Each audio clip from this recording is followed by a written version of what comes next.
In this video, I'm going to show you exactly how to add a PDF file to Webflow step by step. This is perfect if you want to share documents like brochures, resumes, guides, or downloadable resources directly on your Webflow site. We'll go through the full process inside Webflow, and by the end of this video, you'll know exactly where your PDF lives and how to use it on any page. If you find this tutorial helpful, make sure to hit the like button and subscribe to the channel for more Webflow and website tutorials like this. Alright, let's jump right in. First, go to Webflow and open the site where you want to add your PDF file. Make sure you're logged into your Webflow account, and from your dashboard, click into the project you're working on. Once your site loads, you'll be taken into the Webflow Designer. This is where you manage your pages, layouts, and assets. Now look over to the left-hand side of the Webflow Designer. You'll see a vertical toolbar with several icons. Find and click on the Assets panel.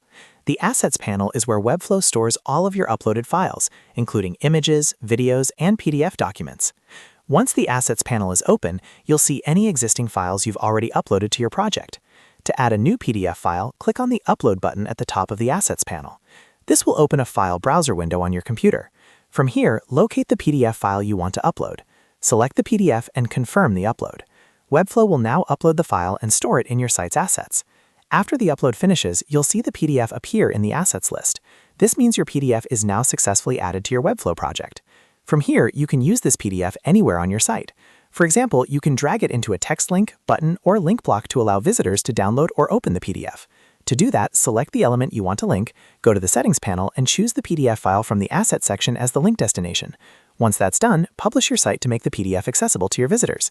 And that's it. You've now learned how to add a PDF file to Webflow and make it available on your website. This is a simple but powerful feature that's great for sharing documents with your audience.